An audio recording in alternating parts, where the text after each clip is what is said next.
Hey, what's up, everybody? This is Matt Johnson here. I've got Greg McDaniel, as always, in the co-host seat, and this is the latest episode of Real Estate Uncensored. We are broadcasting live over Google Hangouts so that we can take your comments, questions, and whatnot. Greg, are you having a fan-filled, non-sweaty day? I am having a fan-filled, non-sweaty day, unlike yesterday where I sweat my rear end off. We were talking off air, and if I didn't have my fan that's sitting like right here on me constantly, I would literally just be a puddle sitting here doing real estate. Yes, it's thanks to the wonders of technology, we both managed to have microphones that don't pick up fan noise, so we don't end up like a sweaty, jumbling mess or some sort of puddle on the floor below our desks when we're broadcasting these. If you've ever done any vocal recording, they do not allow fans in the booth because really, really nice microphones will pick up that noise. So you get basically locked into a closet, and then you have to sing in front of a microphone while you're pouring down sweat. So it is not fun. Thank God it's not like that here at Real Estate Uncensored. So before we get started, we're going to get into a lot of stuff, and then we're going to set Greg loose and let him yell a little bit. But before we get to that, I feel bad for everybody. I'm so sorry, but it's just one of those things that we've got to debunk some stupid ass myths that are out there that people say. And it's when you guys watch this, you'll be like, it's so true. I always hear this crap. Now I have the energy and the power and the ammo to go and, well, I guess you're not going to want to kill your clients, but you're going to go back and you're going to want to, that's right. Kill them with scripting and kindness. Yes, kindness. All right, sorry, I interrupted. Please continue. So if you're listening to us live, send your comments. What you want to do is right on the Google Plus page where you're watching this video, just type your questions in as a comment. I'm keeping an eye on that page throughout the whole show so we can answer your questions and stuff like that throughout the show. If you're watching this replay on YouTube, make sure to do yourself a favor and subscribe to the YouTube channel, because not only do we put all of our episodes of Real Estate Uncensored up on YouTube, but Greg also insists on shooting about an hour worth of various one-off videos just about every week. We have an entire backlog of videos that we will be releasing, like dripping out one at a time. A lot of really good stuff on farming and door knocking, prospecting, scripting, a lot of stuff that Greg's dug up. So we're going to be releasing that on YouTube, like a video a day or every couple of days. So if you subscribe right here on YouTube, it'll let you know when those come out, and you can just kind of consume that content as it comes out. If you prefer to do audio, subscribe on iTunes, subscribe on Stitcher. So those are the two best places, depending on whether you've got a fancy iPhone or whether you have a handy-dandy Android like I do. So, all right. With that, why don't we get into it? Periscope. That's right. So if you look up McDaniel Systems, that's Greg's. You can follow on Periscope or Twitter, and then mine is @BrokenFunnel. And you guys, when you guys sign up and start following me and or Matt, those of you who do are going to get some extra bonus material on a daily basis you guys can go put into your business right now to help you make more money. So it is a bonus round on the Periscope. So when we pop up, start following us, guys. We want to bring more value. And if you don't know what Periscope is, go look it up. It's super cool. It's like this, but it's every day. Yeah, exactly. Less formal. The lighting is not quite as good. No. You know what I'm saying? It's very, very casual, very relaxed. It's shot on your phones. So what Greg's going to be doing is his periscopes are about sales, prospecting, marketing, the real nuts and bolts, real estate side. And then I'm going to be talking about everything from the marketing side. So marketing tips, business systems, the stuff that I'm working on for various consulting clients, music. I might yell about various bands or talk about skill building and how that relates to marketing and real estate. So I'm all over the place. So that'll be fun. But so let's get into it. So there was an interesting article that I came across that I shot over to you, Greg, a couple of days ago. It's on Realty Times. So you guys may have seen this, right? The headline caught my attention. First of all, it was called 10 Things to Never Say to a Real Estate Agent, which I thought was kind of funny in and of itself. But there was a few that caught my eye, okay? Number 2 was, and this would be an objection that you get from probably like a listing appointment type prospect. So the thing that they should never say to a real estate agent is, well, Zillow said my house is worth 40 grand more than what you're telling me. And Greg, what... Please, I'm just going to wind you up and let you go. Oh my God, that is the most irritating comment I can ever come across, because one, they automatically think they're an expert because they are on the Zillow. and they look at Trulia and Redfin, and you know, God forbid they understand how to price a home right off the bat. Well, if they did, then they'd be the world's greatest real estate agent. And second off, in the disclaimers of Zillow, it states that they are wrong on their estimates on any given time. They are off anywhere between, I think, 15 to 25%, give or take, the marketplaces in the areas. So, you know, it's frustrating, you know, because you're looking at this and you're going, how in the heck are you telling me that just because Zillow says it, it's truth? That is the ultimate when it comes to marketing. That is the ultimate when it comes to big media. You know what? Most people think that whatever they see on TV, hear on radio, or anything else, or on a website, that it's God's honest truth. They don't go out and get their own information. They don't go out and do their due diligence. They don't go talk to a real estate agent like me who actually knows the market. You know, all of you watching, you're real estate agents for the most part, I would guess. You know what? You guys are professionals at this. Why don't you debunk that myth and say, hey, look, I'll show you the numbers and I'll help you understand how the pricing actually is working. And look, here's the disclaimers from Zillow talking about the fact that they are not going to be right. Now, that's power and knowledge. It's don't be like me right now and get all emotional about this. I'm emotional because I want you guys to be educated when it comes down to going out there and really, you know, battling that bullshit comment. And you know what I came up with the other day? I actually came up with an idea, and I wanted to put it out on Facebook and other places for an ad, and put it out in postcards. I wanted to say this. I wanted to say, stop believing Zillow's lies. Get your true home value today. You know, that would maybe get some people's attention. They're like, wait a minute, Zillow lies? How are they lying? But they're everywhere. You know, so okay, now I'm going to get off my soapbox, and I'm going to give you guys a real script for this, okay? What I would do is this. You say, Matt, you know, I truly understand and I appreciate you following the marketplace. Are you aware of the fact that Zillow, in their disclaimers, stated to the fact that they are generally wrong on their estimates? And then Matt's gonna say, no, I didn't know that. You say, yeah, actually it is. Here's actually a link, or here's a copy of this report, or here's something for you to take a look at. And by the way, here are a couple of comps that I pulled for you so that you can accurately understand where your home is, or your home value is. But in that, guys, you could also use it to your advantage. Let's say you're going to be doing a CMA, right, for a property. This is what we do. We go look at Zillow, Trulia, Redfin, Realtor.com. We look at all of these different sites. We then itemize and lay it out on our CMA on what each site says, right? And then we say the professional's value, right? That's yours and mine, our value. But what it does, it shows them how much their prices vary on these different sites. And second off, it's going to show your value as being able to understand what the market is truly saying. But it also gives you a baseline on what the market might be telling you where the value is, so you can kind of understand. So if you're looking at something and you're like, well, it looks like it could be $600,000. But then you go look at Zillow and you see like 530. Trulia says 545. Redfin says 615. You see that you're starting to get that variation. You're starting to get that framework where you can maybe kind of start putting your evaluation together. It's very helpful, especially in marketplaces you don't really know a lot about, to go in there and start using the programs that are out there. Also, Redfin, very, very helpful. They actually put together a CMA for you. You lock into the property, you scroll down, they'll give you actives, and then they'll give you solds, and then they'll give you, price evaluations. They'll give you demographics of the property. They really do a fantastic job. They also do a little write-up on the home. So you can take that, copy that, put it in your CMA if you want to. I'm not, condoning plagiarism, but I am saying it might be something you can work off of. So yeah, did that answer that? I think it did. Yes, it was very, very thorough. Yes, it did answer that.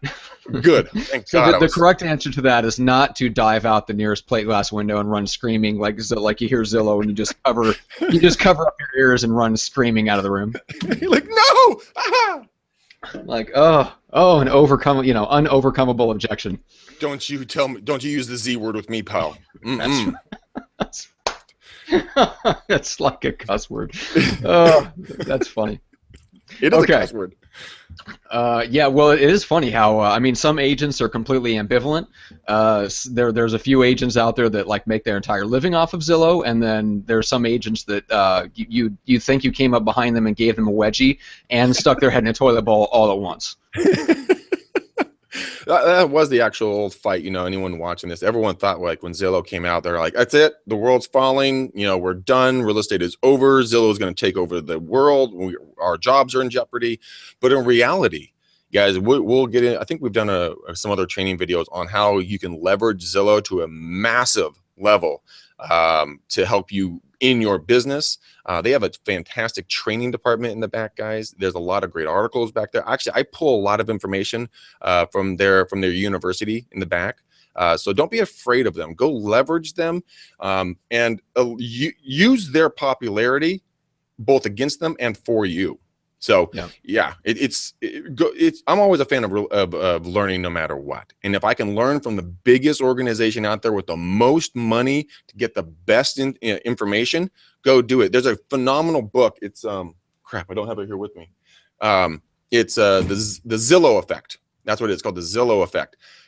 Fascinating book. Go pick it up and read it. Interesting. I hadn't heard of that one. Okay. Yeah, I think that's what, so years and years ago, obviously the reason you went to a realtor, or a big part of the reason you went to it, is because they were the holders of the information. Yeah. Now they are no longer the holders of the information, but that's okay, because now that information is plentiful and free and available and conflicting, you are now the one that's responsible for commentary, interpretation, application, and all that stuff. So the expertise is still required. So exactly. I had a conversation with a gentleman the other day, one of our coaching clients, Matt, and he was saying that he's using this system, and the valuations that are being sent out are like 100 grand off. And he was trying to talk to this program company and say, hey, look, you know, you're doing it wrong. You're not listening to me. These values are not happening. And I told him, I said, you know, Mr. Coaching Client, this is a good thing. And he's like, how is this a good thing, Greg? I said, because the clients are calling you, right? He's like, yeah. I'm like, there you go. You just accomplished what you wanted to happen. You wanted them to contact you. And this is where you stand up as a professional and going, you know what? You are the second person that called me today about this. I'm so glad you brought this to my attention. Let me give you a professional evaluation. These computer things are always wrong. You know, when are you guys thinking about making a move? You're getting that connection with folks. And once you get that, that's the most valuable thing you can do.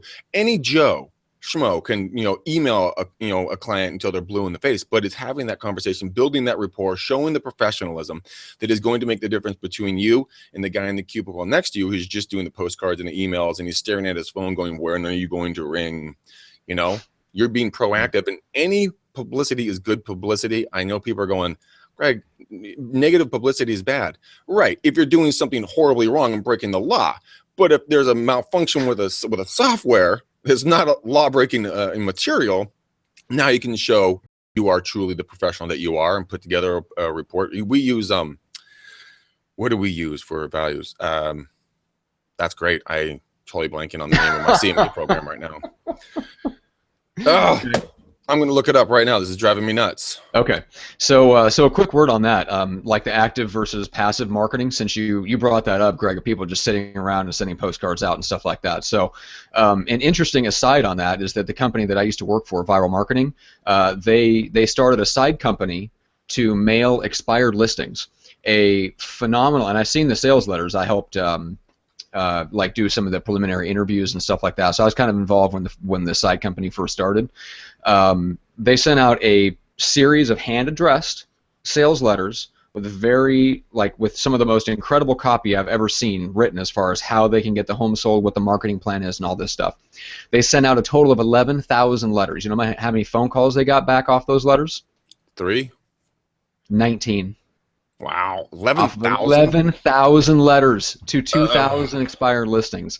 Now you tell me, what agent, solo agent, can even be that consistent or send super high-level copywriting to a potential client? So again, it goes back to your like all that stuff, all the postcards, the voicemail drops, the texting, all that stuff. It has to ultimately end with you freaking talking to someone on the phone or in person. Otherwise, the stuff just doesn't work. Imagine that, a human-to-human interaction. How strange in this kind of business where I, for one, am shocked.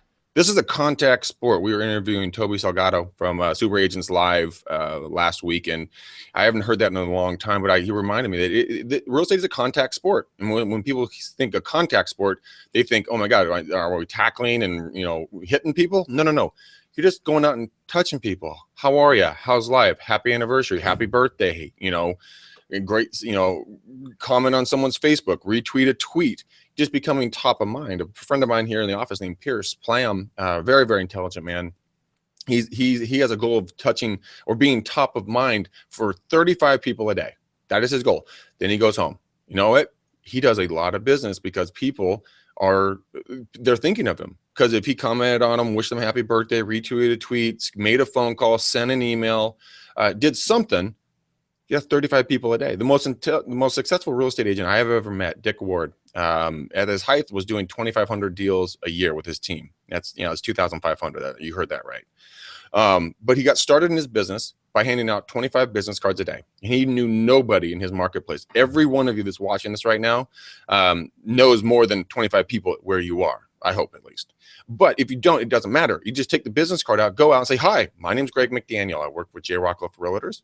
Here's my card. You know, if I can ever help you or your friend or family, please let me know. All right, great. Thanks. Have a good day. And keep moving on. It's a numbers game. It's a contact sport. So if you're short on funds, you can afford cards. Okay. Go out and, you know, I challenge you to hand out 1,000 of them and call us. Let us know how much your business is booming by the end of that. When that 1,000th card was handed out.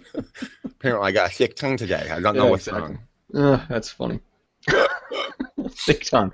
That's just, I have not heard that specific medical diagnosis before, but that, okay. Oh, it's chronic. It's chronic, man. Chronic, you got to take medication, therapy, you know, stretching, you know, before you talk. It's painful. Okay. It sounds like a side effect of another, I don't know, antidepressant or something like that, you know. Death, dry mouth, thick tongue, you know, that kind of thing. Okay, so let's move on. So there's one I wanted you to get to because it ties in with the main topic of our episode today, which is how to bring a home to market. But in the course of bringing a home to market, one of these, somebody will say at some point, oh, I'm not going to do any repairs. And at that point, besides blowing your own brains out, what is the proper response of an agent in that situation? You break it down for them.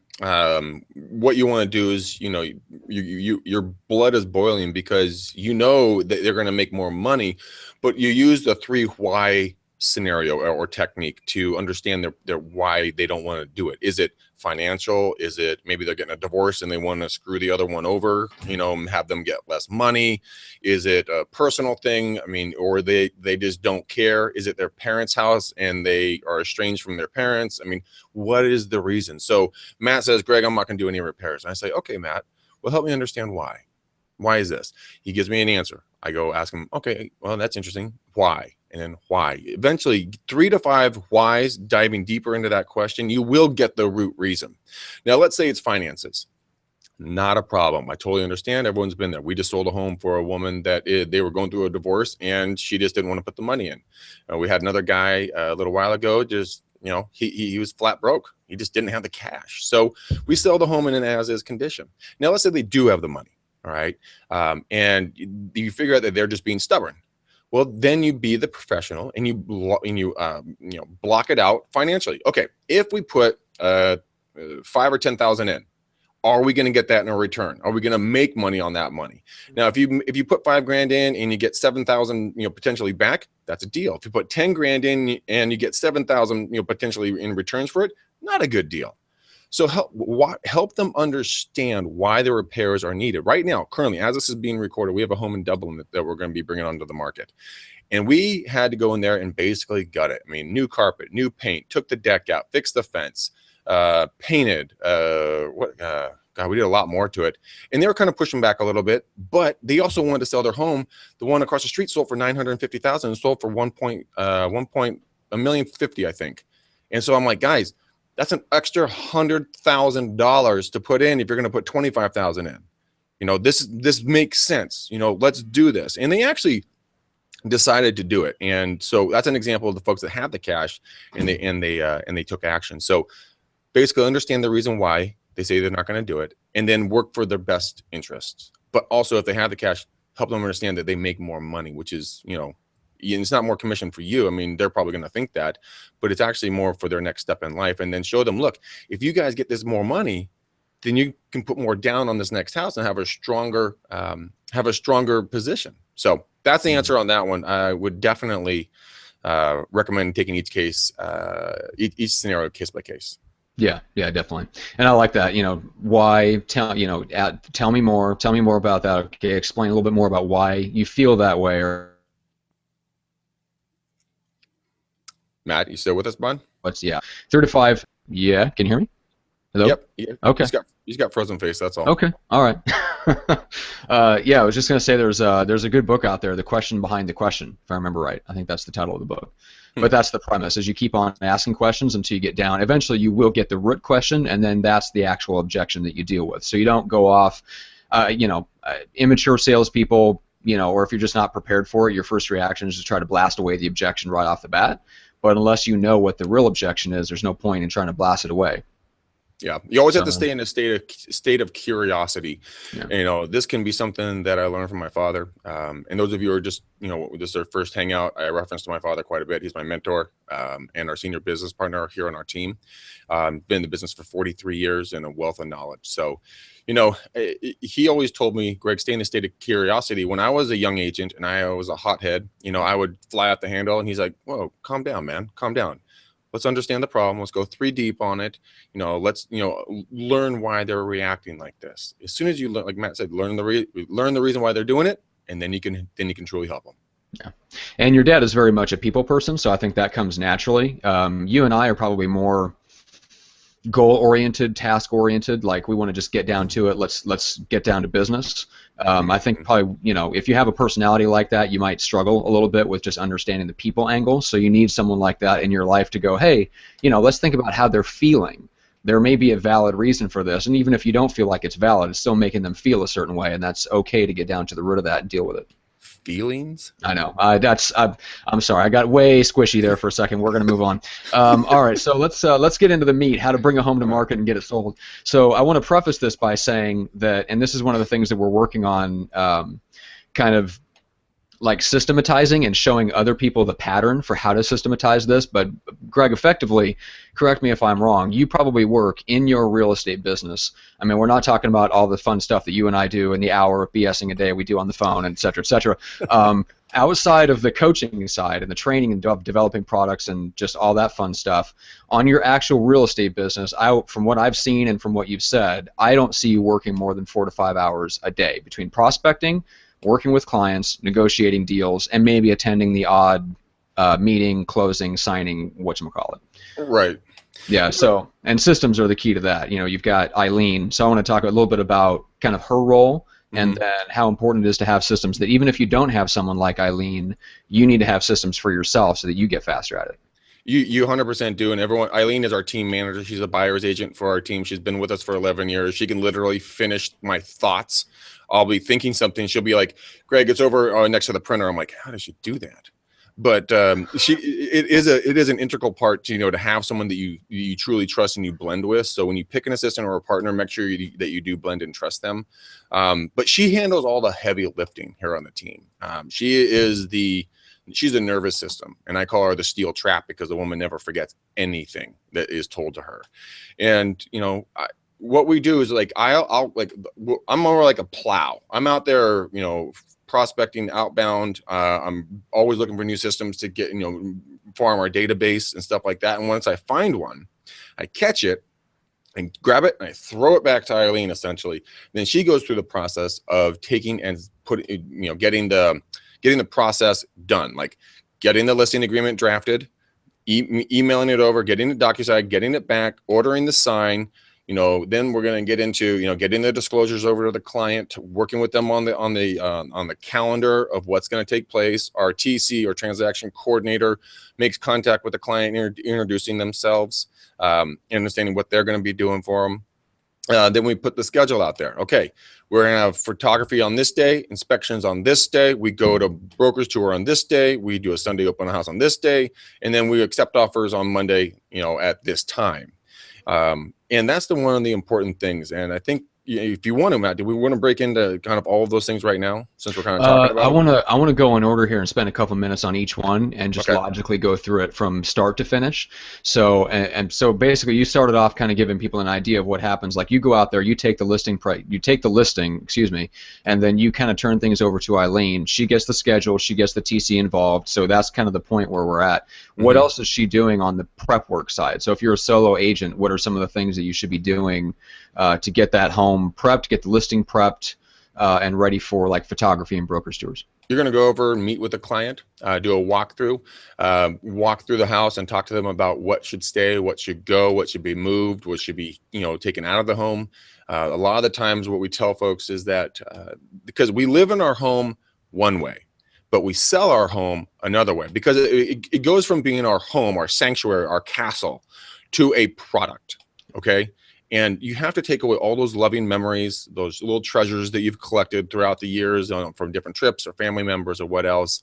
And you need to help the client understand that the people that are going to be coming through the home, they need to see the home. They don't need to see you, your personality, your family, your trips, your art, all that.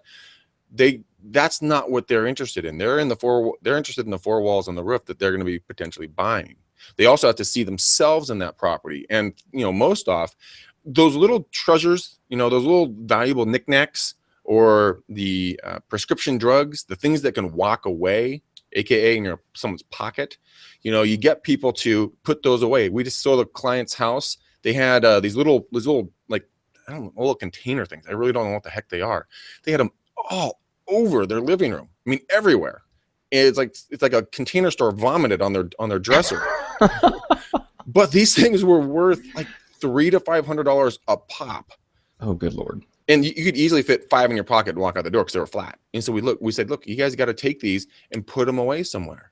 I heard of another client, not our client, another story here in the office, that a lady had a massive brain tumor.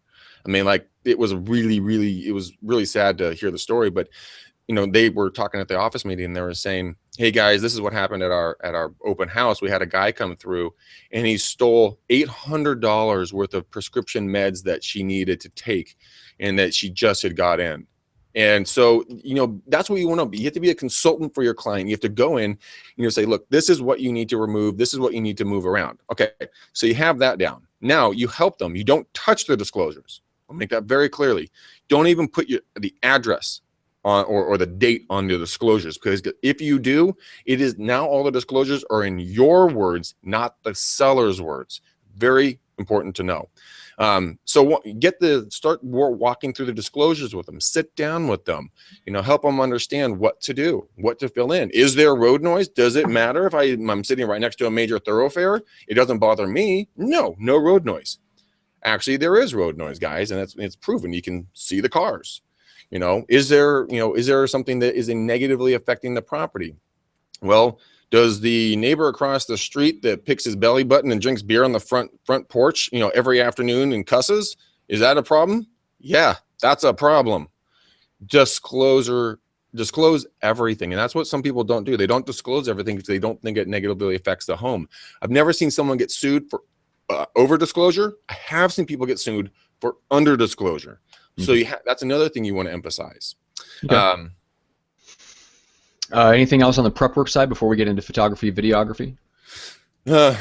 No, just getting the home cleaned up, working the disclosures, getting the packet put together, and then you want to order inspections.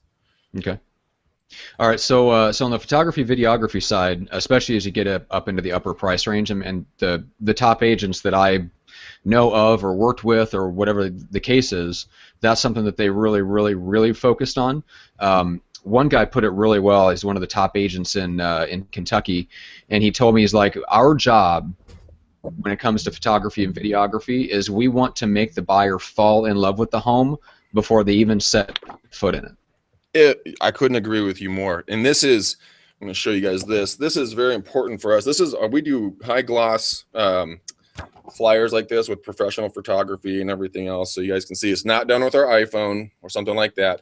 This photo is on the site that does all this stuff for us, called Home Access. They're out here in Northern California. But getting a professional photographer in there is key. People have to, in today's day and age, we're very visual.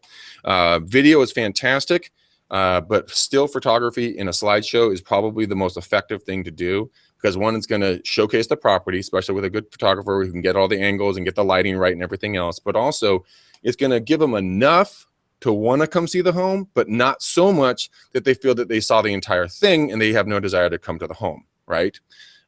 So yeah, I mean, our guy is actually starting to do aerial shots with a drone now. Yep. So he'll come up and get some just ridiculous, views down. And if you're selling a couple $1 million home, put an aerial shot in there.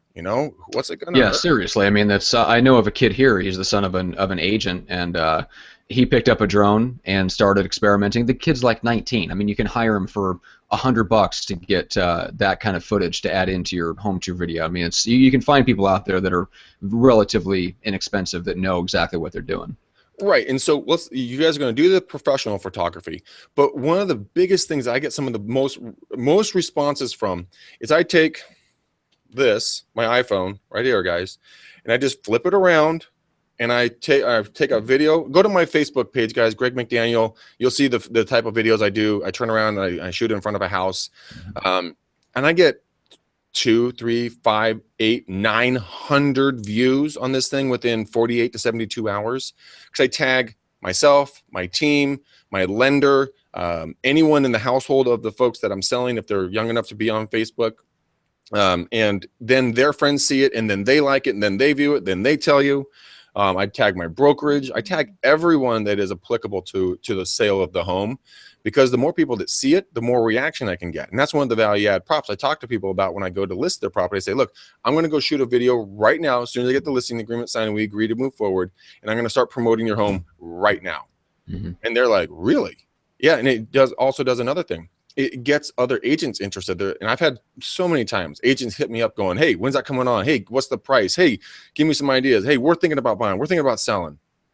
And it's a lead generator as well. It's like an open house through a video, I guess, picking up buyers. Yeah, I guess we could look at it that way. Yeah. But which is great. I mean, it's especially where in the status where you guys are at right now, look, with it being such a low inventory environment. Yeah. Lots of agents are working with buyers or have buyers who would buy something if they knew of something out there. So you will get that response. I mean, if you're watching this in the Midwest, maybe you're going, that never happens to me because there's so many listings that nobody cares about one specific one coming on the market. And in certain areas, that's probably true. But as you up your price point, even in the Midwest or in Texas or whatever, that will start to happen, because it's the more rarefied area you work in, the smaller the pool of buyers and the smaller the pool of listings, you'll start to get that traction again from other brokers. You will. And guys, there's something we were talking about Zillow before. There's a new portion of Zillow. It's called Coming Soon. Go put your property in the Coming Soon area. We have a buyer that is constantly hunting that part of Zillow and bringing properties to our attention prior to them coming on the market. So there's another way to pre-market your listings and another value add prop you can put in your listing presentation. Okay, so let's quickly. We've talked about open houses a lot because we've got a whole episode of Real Estate Uncensored called How to Run a High-Touch Open House. So we don't want to rehash that stuff. Tell me a little bit just from your perspective about brokers tours, and how are you prepping them? Are you staging the home in advance, and what kind of promotion are you doing to get the most out of brokers tours? So what we do with our brokers tours, yes, we absolutely get a lot of leverage out of them. In our area, it's a big thing. I know in some areas it's not, but we have a lender pay for the food. And depending on what's warranted, sometimes we'll bring a guy named Abel. He has a little burrito truck that they come in and they cook fresh burritos, tacos, quesadillas for you right there with some sodas and water. Always guaranteed to have a huge pull for people to come. We basically, as real estate agents, as we all know, you guys, we are easily bribed by two things. Okay, free food and free booze, and if you can combine them, perfection. You mean some sort of beer burrito? A beer soap burrito? that sounds awful. Let's move on. Maybe we can just pour it on top like hot sauce. No. Oh no. But no, that sounds horrible. But anyways, moving forward, it gets some sort of food there. Have your lender pay for it. Have them be there. It's an excellent opportunity for them to meet other agents to generate business, and you get your costs covered. We run it in our area, we run them from either 10 or 11 until 2 o'clock in the afternoon. Pack up, then we go contact all the agents, we let everyone know it's going to be open on Sunday from 1 to 4, and encourage them to go show properties. Go and show it. Okay, so very cool. That's about it. So there is a way of getting a home prepped to sell that I wanted to bring up that I've heard of other agents doing. One guy does it in the kind of this upper middle class to luxury market in Atlanta with great success. So what he does is it's like this 3-step kind of get the home prepped to sell, the ultimate kind of home selling preparation deal. So he does a pre-sale inspection, pre-listing appraisal, and then pre-listing staging.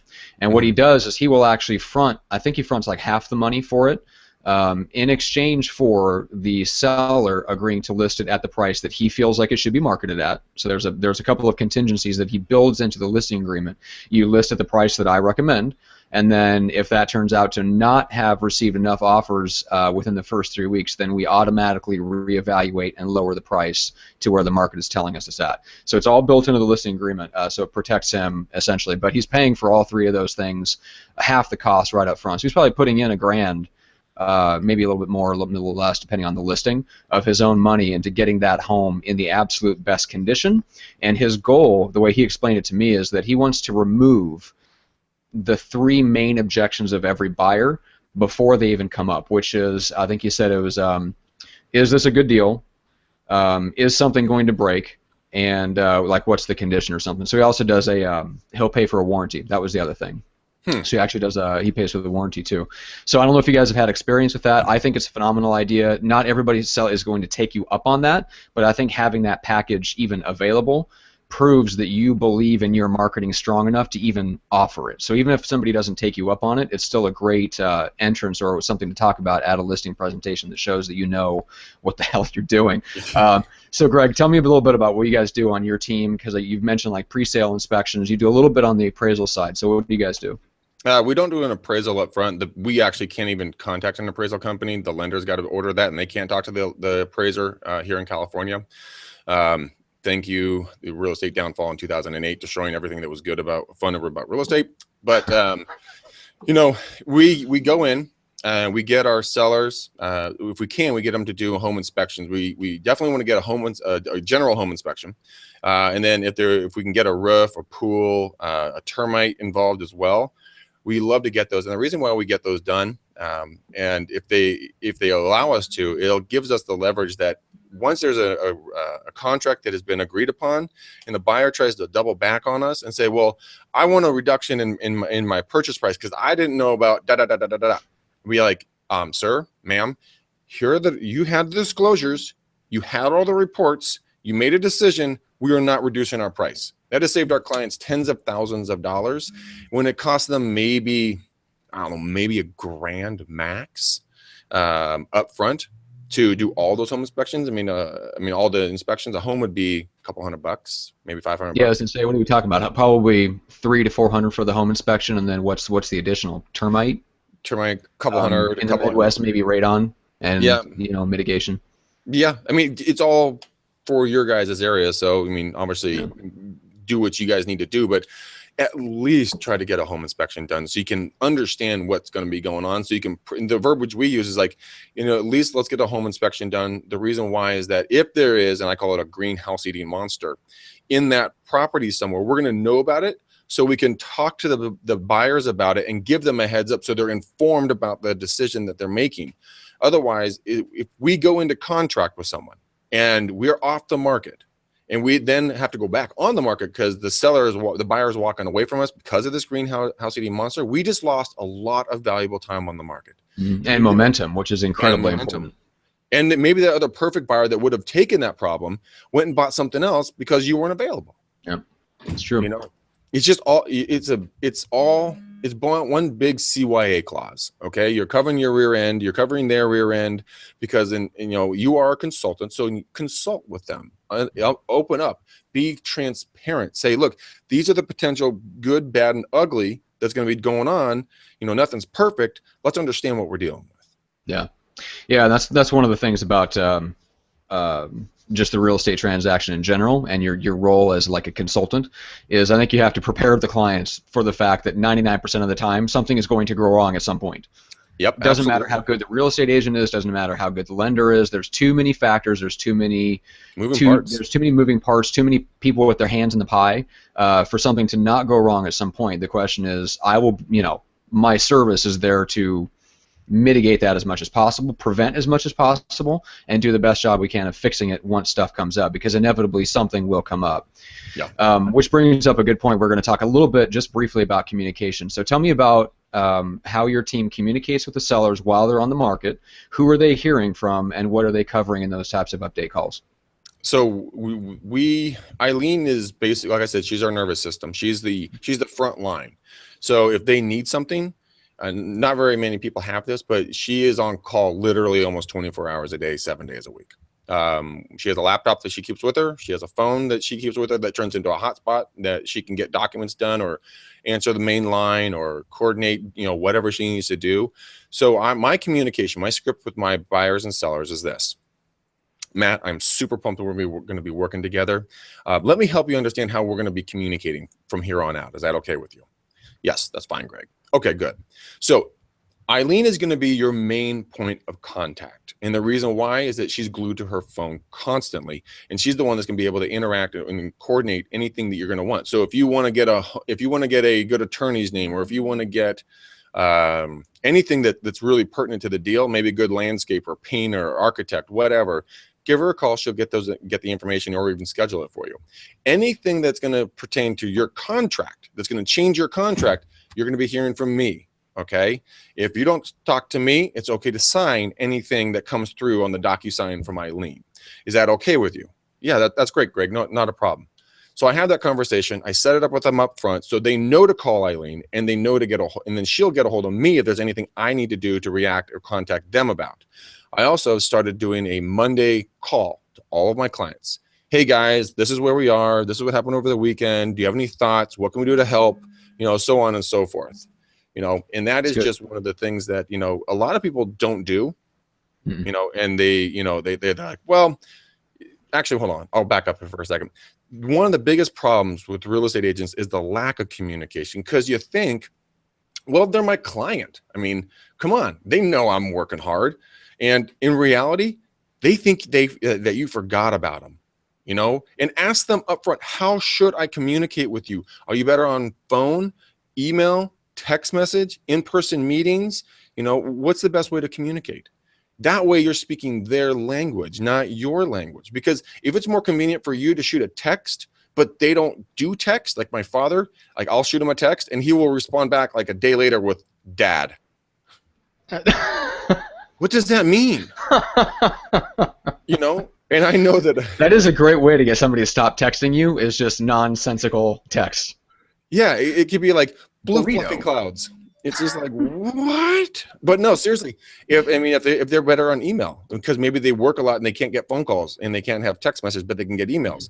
Communicate with them in their language. That's well, yeah, and I think there's a couple people that have proven this out, and we experienced it ourselves at Viral when we're like working on tinkering with like our client communication processes and stuff. Anyway, I think like Greg, you mentioned that the problem is like lack of communication or the type of communication. I think a big part of it is agents assume that because whenever something comes up, they're calling the client.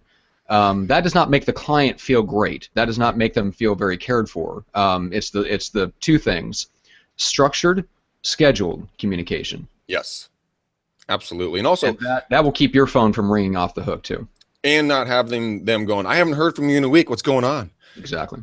Ask them this simple question. One, what kind of communication do you want? What vehicle do you want me to use the most?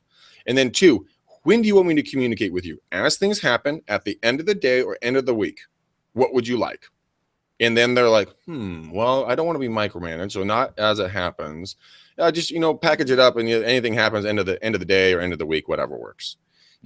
Now you're giving them quality customer service. And then the really sad thing, Matt, is that the fact I was reading an article. No, I was watching a video. I was watching a training video, and the guy was pretty humorous, so this would kind of float with what he was saying. But he said this: that do you know what is considered good customer service in America, Matt? Satisfactory. One level above crap. That is exactly. Well, yeah, because we're so used to crap that we're thankful when we get anything above that, I would imagine. It's so true. I had a problem with overstock.com. I ordered some stuff, and it, some outside furniture, and it came back looking like midgets would sit in the stuff. So I had to send it back. And those of you who don't know me, I'm 6'5", so midget furniture was not going to work. But I was so. So what he means, just to clarify, is that it was a normal couch. It was not a normal couch. Thank you very much. I don't know. But so what I was trying to say is that I called up Overstock, and I got a live human being on the phone, and they went and they talked to me, and he said sorry to me multiple times. He did everything the most perfect way, and then I said, you know what, I would really like it if you guys would pay for my shipping back. He's like, hold on, sir, let me check 1 second. Comes back, and then he goes and he says, you know what, we'll cover that. We'll cover the $20 for the shipping. Do you know what he did for that $20? He bought a client for life. When that furniture was returned, I immediately went and I bought 2 watches, one of which I'm wearing right now, from overstock.com, and I will buy from them forever, and they're going to make a lot of money off of me because of that $20 investment. Yep. True.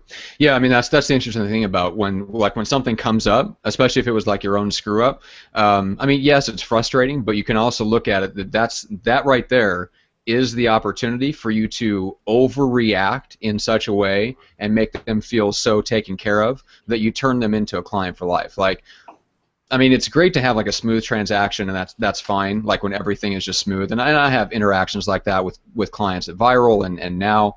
The calls are smooth, everything goes well, but it's when something goes wrong and they see how you react to it and how much you care about their success and about their results even more than they do. That was a big insight for me. That's something I learned very much from the CEO of Viral, was that when you react to something that comes up, you have to prove that you care more about their results than even they do. And then they will really trust you, and then they'll have no problem referring you over to their friends and family because they know that they can trust you.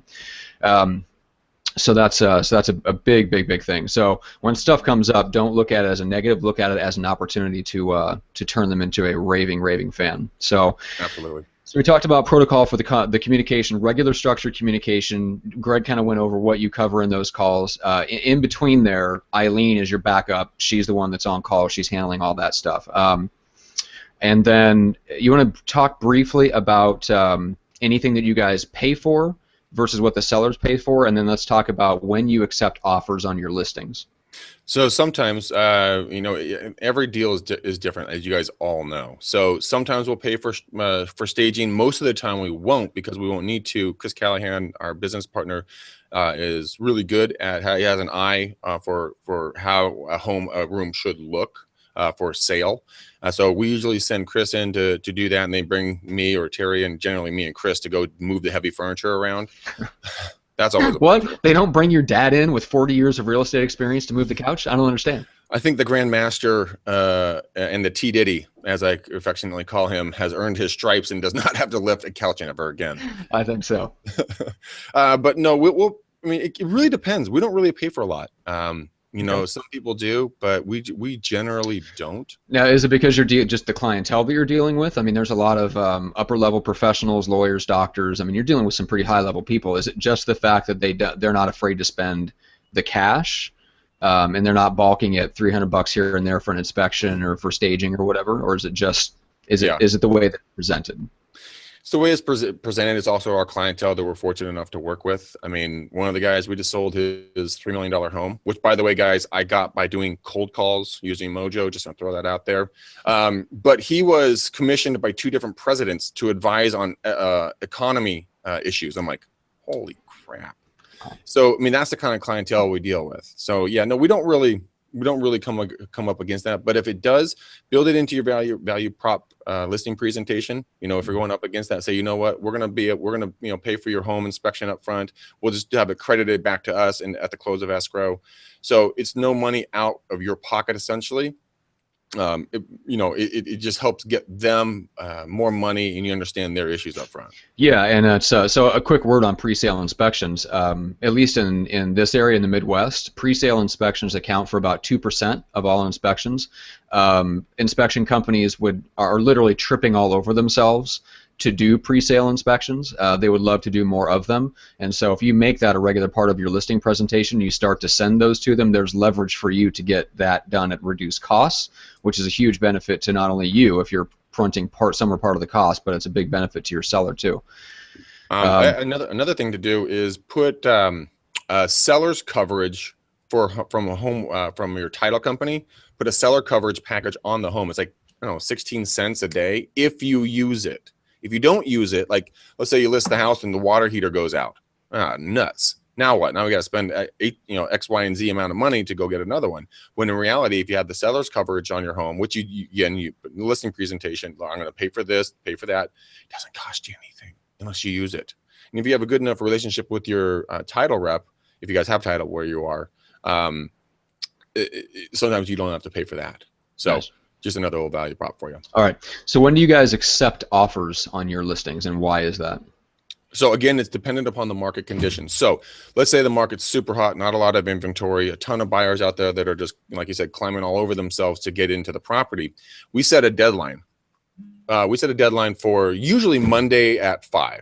That is when we generally send it or accept offers so that we can get them all in. Then we assemble them all out. We look at them, okay, we take that's good, that's good, that's good, that one's crap, go away.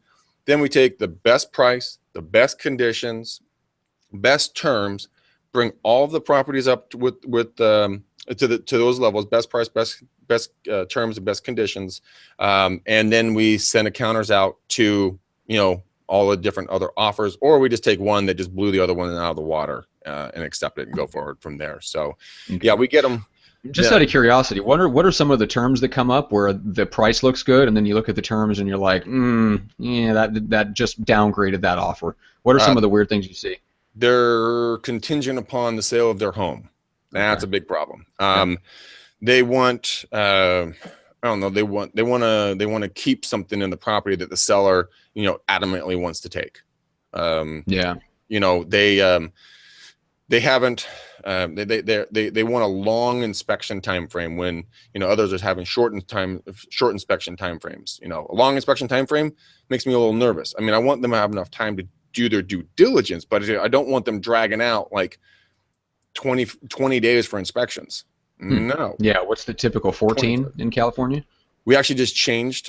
We just went from 14 to 21. Oh, okay. So that's for pretty much everything: loan, appraisal, physical inspections. But you want to keep the let's say all the term, or they left the boilerplate in, and all the rest of the offers cranked themselves down. Like physical went down to 12 days, loan and appraisal went down to 21 or like 14 to 21 days or something like that. It's all in there, or it comes down to fees. Who pays for what? The buyer's asking for too much. Yeah, the buyer's like, look, seller pay for everything. Or if they say, hey, look, we'll pay for everything. We're going to come in. We're going to take it as is. We're going to pay, $50,000 over listing price, and we crank down our contingency timeframes. That's and it has a pre-approval letter. You have to have a pre-approval letter. You don't have a pre-approval letter, you're not getting in the door. Yeah, and that's one of the things we're talking about. So, guys, if you go back and watch the interview we did last week with Chuck Lamb, why he's seeing agents struggle in his office, and he's I don't know how many agents he oversees, 20, 30, something like that. So he's seeing agents struggle in this kind of low inventory, multiple offer kind of environment because they don't know how to write a strong offer, and that comes down to knowing the nuts and bolts of the business and then being able to persuade the seller, or the buyer, excuse me, to make the seller an offer that's in their best interest so that it stands out above others. Absolutely, 100%. Cool. Well, I don't think we'll get to some of the other things we're going to talk about, like closing gifts and housewarming parties, but I think we gave people a good idea of the prep work and the initial stages of getting the home prepped and presented and priced and in the right condition so that it actually sells. I mean, those are the few things. I mean, we're talking about price, condition, and then the other, whatever other terms and factors you can deal with, like the warranty, pre-sale inspections, anything else that you can do to give your sellers an advantage in the marketplace. Yeah, absolutely. And since we're not going to have time, I know we got to close it out here. But we'll go deeper on this on another video, guys. But just I want you to take a look at this website. It's called amazingclubs.com. We're not talking about like dance music clubs. We're talking about cheese clubs, wine clubs, cigar clubs, coffee clubs, breakfast clubs, beer clubs. It's a great gift. Because let's say I'm driving around with Matt, he's my buyer, and I understand that he just loves cigars. I can go and I can buy them like either 3 months, 6 months, a year, or every other month. They have different selections, and then every month or whatever you order it, a box of that product will be delivered to either your client. But I don't really like that one. I like it to be delivered to me. Now, why to me? Well, because every month steal their cigars. Well, yeah. Matt, they didn't give you all 5 again, man. I'm so bummed. Oh, it's like the package was open before it showed up. I don't know what's going on. Damn mailmen, can't trust anyone these days. Those federal employees. But you have an opportunity to. I get to get on the phone and be like, "Yo, Matt, it's Greg. Hey, buddy, what's up? Guess what I got? Yeah, I got those cigars, man. Hey, when you get me home, I'll come over and drop them off." It's just another touch point, guys. It's incredibly powerful because you're not being salesy, but you get to have the opportunity to do a pop by and you get to bring something of value. And trust me on this one. They are talking about you when they're sitting out there puffing on their stogie with a buddy. They're like, "Man, these are amazing. Where'd you get them from?" "Oh, my real estate agent drops them off for me once a month. It's a closing gift." No kidding. Who's your agent, man? I got to get that number. So just an idea for you. Remember, amazingclubs.com. Take a look at it. It's awesome. Great tech tip. So my marketing tip for this particular episode is comes from a guy that I just started working with in San Diego. He's incredible at generating referrals, and part of the way that he does that, and Greg and I were talking about this off the air, just there's a marketing principle of you can either go direct or you can go to somebody indirectly, and the best way to go indirect is to get an introduction to someone by someone that they already trust, a mutual friend, some connection, business, whatever the case is. So what he does, one of the best ways that he generates leads, if you can even call them that, is every single client that he works with, he sets the expectations up front that they are going to be so happy with his service that they will naturally and gladly refer him to 2 more people before they close on their home, whether it's buy, sell, whatever the case is. So by the end of their working relationship, you will have referred me to 2 of your friends, family, acquaintances, whatever, that is ready to do something in real estate in the next 60 to 90 days. That's the expectation. They understand that going in, that that's his goal. So literally on every single, like we talked about the update calls, he does as well. His actually twice a week. So literally twice a week, he's going down kind of the same script that you talked about, Greg, as far as the updates and what they need to do as far as adjustments, and then ending that call off by asking for referrals and doing simple memory jogger exercises with them to help them think of different associations, clubs, memberships, groups that they might be part of where they might know somebody that's ready to make a move. Absolutely. So that's a very, very, he's an extremely smart guy. We're going to have him on an upcoming episode probably next month, and we'll get him on to talk about some of those incredible strategies. But I wanted to give everybody that just a little taste of. You're like a drug dealer. See, it's like the first one's free, buddy. The first one's free, man. Oh, yeah, you got to pay for the rest. Yeah, exactly. Sorry about that. All right, guys. So we have about 2 minutes left. I just wanted to give a quick word. If you want to, if you like this type of content, make sure to subscribe on YouTube, subscribe on iTunes. Make sure to give us a rating there if you like what you hear. Obviously, 5-star ratings are best, and if you want to say some nice words of encouragement or just tell us to get the hell out of here, that's fine too. Third option is if you have an Android phone and you like to listen on audio, Stitcher is the alternative to iTunes for that. And then follow us on Periscope. Greg's is at McDaniel Systems. Mine is at Broken Funnel. And I promise I will start Periscoping. Greg was yelling me at me about it today. We did have a little session on that. We'll just, yes. It was a very encouraging, uplifting session. Matt, get on your freaking Periscope. Exactly. All right. So we've got a cool interview. I don't think I even told you about this, Greg. So our next episode of Real Estate Uncensored is going to be September 4th. Having a special guest. It's a guy named Jamie Cox. So he's in Vegas, and he runs a smaller Facebook group, called like Realtor Lead Generation. So I ran across him through that, and we got to talking, and he has built and exited his real estate team in Vegas and is looking to expand into other markets. So we're going to pick his brain about how he got started in real estate, how he became successful as a solo agent, when he started adding team members, who did he add, what kind of people did he hire, how did he get to the point where he could exit the day-to-day business to the point where he is now, where he's not actively working with clients anymore, which I think is, if you really let yourself dream a little bit, that's one of the ultimate goals of people that get into real estate. Or if you know that that's possible, people will start to shoot for that, and it is possible to exit your daily business. One of my other consulting clients has already done it. The guy I just started working with in San Diego did it and actually sold his entire practice and then moved away. So that's what's possible. And real estate is an incredible business where you can do just about anything and design the life that you want. So, all right. Well, thanks, guys. I appreciate it. And stay tuned for our next one. That's right. We'll see you guys next time. And follow us on everything. All right. On everything. All right. Later, guys. Bye, guys.